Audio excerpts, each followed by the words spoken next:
नमस्कार, विबोध एकेडमी में आपका स्वागत है। नेट जेआरएफ रिवीजन जो अगली रिवीजन क्लासेज हम लेकर आते हैं उसमें अगली क्लास लेकर आए हैं हम भरत मुनि के रस सूत्र के व्याख्याता आचार्य। रस सूत्र के बारे में हम पढ़ चुके हैं भरत मुनि के बारे में कि भरत मुनि आपको पता है दूसरी सदी ईसा पूर्व के आचार्य हैं और इन्होंने एक ग्रंथ लिखा था नाट्य शास्त्र, जो बहुत ज्यादा विशाल ग्रंथ था 37 अध्यायों का। और उसमें इन्होंने रस सिद्धांत एक महत्वपूर्ण सिद्धांत दिया था जो भारतीय काव्य शास्त्र का या आप कह सकते हैं कि संस्कृत समीक्षा शास्त्र का प्रथम ग्रंथ माना जाता है नाट्य शास्त्र। उसमें इन्होंने एक महत्वपूर्ण सिद्धांत दिया था जो पहला ही सिद्धांत है हमारे संस्कृत समीक्षा शास्त्र का, रस सिद्धांत। और रस सिद्धांत की व्याख्या बाद में फिर ये 4 आचार्य हुए हैं जिन्होंने रस सूत्र की व्याख्या की है। और ये कर्मानुसार भी पूछे जाते हैं कि पहले कौन से आचार्य ने व्याख्या की, उसके बाद किसने, इस तरह से ये पूछा जाता है भाई। तो ये बहुत ज्यादा महत्वपूर्ण है। एक प्रश्न आपको यहाँ से मिलेगा, एक या दो। तो देखो, आचार्य भरत मुनि के रस सूत्र की व्याख्याता आचार्यों में जो प्रथम आचार्य हैं वो है भाई भट्ट लोलट। भट्ट लोलट का सिद्धांत है उत्पत्तिवाद भी आप कह सकते हो और आरोपवाद भी। और इन्होंने जिस दार्शनिक मत का अनुसरण किया है वो है भाई मीमांसा दर्शन। यहाँ से भी प्रश्न बनता है।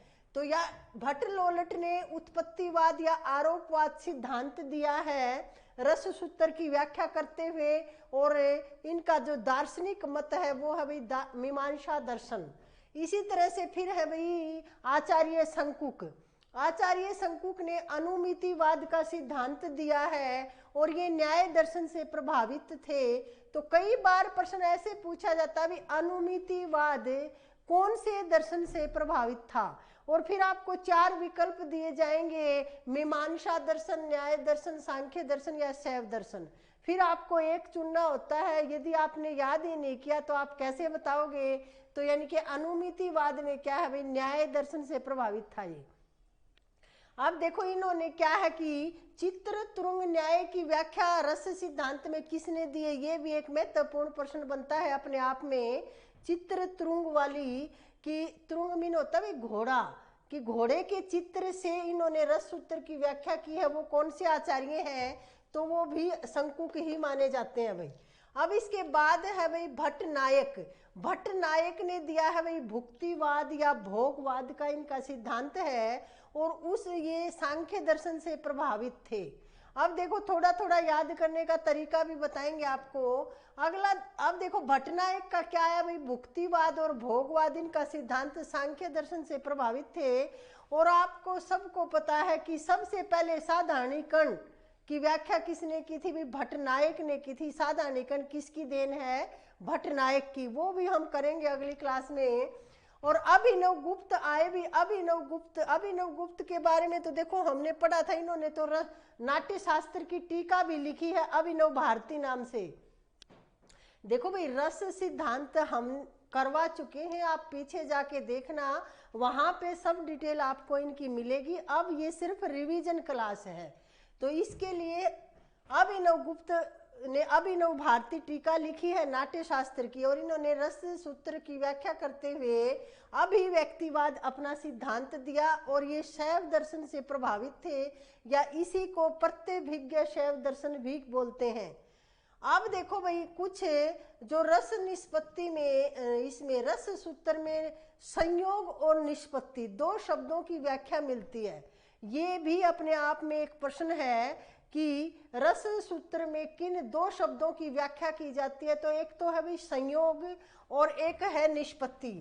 देखो आपके सामने लिखा हुआ है संयोग और निष्पत्ति, और इन आचार्यों ने अपने अपने दृष्टिकोण से संयोग और निष्पत्ति की व्याख्या की है अपने सिद्धांतों में। तो वो देखें आचार्य है। अब यहाँ पे आपको आचार्यों के नाम मिलेंगे। यहाँ पर संयोग शब्द की व्याख्या, यानी कि संयोग को किस शब्द के रूप में व्यंजित किया है, और फिर निष्पत्ति को क्या माना है इन्होंने, और फिर रस की अवस्थिति।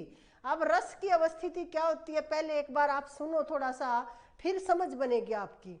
देखो जैसे आप कोई भी आप नाटक देखते हो, कुछ भी देखते हो आप, दृश्य जो चीज होती है, जैसे रामलीला में किसी ने राम का रोल किया भाई, वो अभिनय किया राम ने, और फिर राम के कपड़े पहन के हूबहू, और वो उसी तरह से देखो वाणी भी उनकी उसी तरह की होती है। यानी कि ये नहीं है कि आज की तरह इंग्लिश के शब्द आ गए बीच में, ये नहीं है।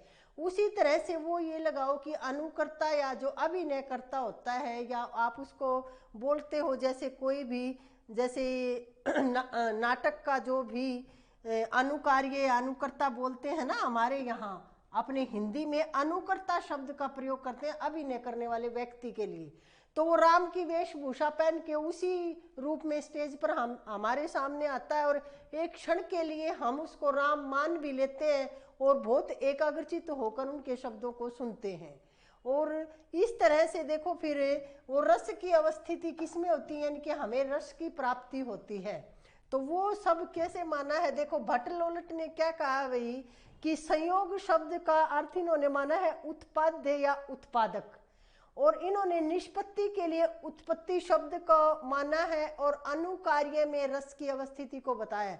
अब अनुकार्य क्या है भाई, अनुकार्य है जैसे कोई राम बना हुआ है ना, कोई व्यक्ति, तो वो जो पौराणिक पात्र वो राम तो अब है नहीं, उसका रोल कोई व्यक्ति कर रहा है। तो जो यानी कि जो पौराणिक राम थे ना, राम या कृष्ण कोई भी लगा लो आप, उसमें रस होता है भाई। यानी कि न तो उस नाटक करने वाले अब जो व्यक्ति है उसमें रस होता है, और न ही जो दर्शक होते हैं उनमें होता है। ये मानना था भाई भट्ट लोलट का, कि जो असली रस की जो स्थिति होती है ना, वो तो राम और कृष्ण जो पौराणिक पात्र थे उन्हीं में होती है। यानी कि जिसका आज हम रोल कर रहे हैं ना, उन्हीं में था वो रस, तो अब हमें नहीं मिलता। तो इस बात से सहमति कैसे होगी, क्योंकि आनंद किसी चीज में नहीं मिलेगा तो क्या हम देखेंगे उसको। अब देखो उसके बाद शंकुक आए भाई, शंकुक ने क्या कहा, संयोग शब्द की व्याख्या अनुमाप्य और अनुमापक के रूप में की, और निष्पत्ति के लिए इन्होंने अनुमिति शब्द का प्रयोग किया है। और इन्होंने कहा कि जो रस की स्थिति होती है वो अनुकर्ता नट में होती है। यानी कि जो नट होता है ना, जो वो रोल करने वाला व्यक्ति है, आज प्रेजेंट में वर्तमान में जो राम या कृष्ण बना हुआ है ना, उसके अंदर रस की प्राप्ति होती है, उसको प्राप्ति होती है रस की। तो ये कहा भाई किसने, शंकुक ने, कि रस केवल उस व्यक्ति को मिलेगा, अनुकर्ता नट को, जो अभी उस वेशभूषा को पहन के जो किरदार निभा रहा है उसी को। अब देखो भट्टनायक आए फिर अगले आचार्य, उन्होंने भोज्य और भोजक, संयोग शब्द की व्याख्या भोज्य और भोजक के रूप में की, और निष्पत्ति के लिए भुक्ति शब्द का प्रयोग किया। और इन्होंने कहा कि प्रेक्षक और दर्शक में रस की स्थिति होती है। यानी कि जो असली रस की प्राप्ति है वो तो दर्शकों को मिलती है। और ये बात बिल्कुल सही भी है भाई। देखो कोई आदमी है, एक आज राम की वेशभूषा शाम पहनकर हमारे सामने है, तो हम उसको उसी दृष्टिकोण से देखेंगे। आज भी हमारी धारणा है हर व्यक्ति की कि उसको बहुत ज़्यादा सम्मान और एक ये लगाओ कि एक श्रद्धा के साथ हम अपनी दृष्टि रखेंगे उनकी तरफ, क्योंकि राम हमारे आदर्श हैं।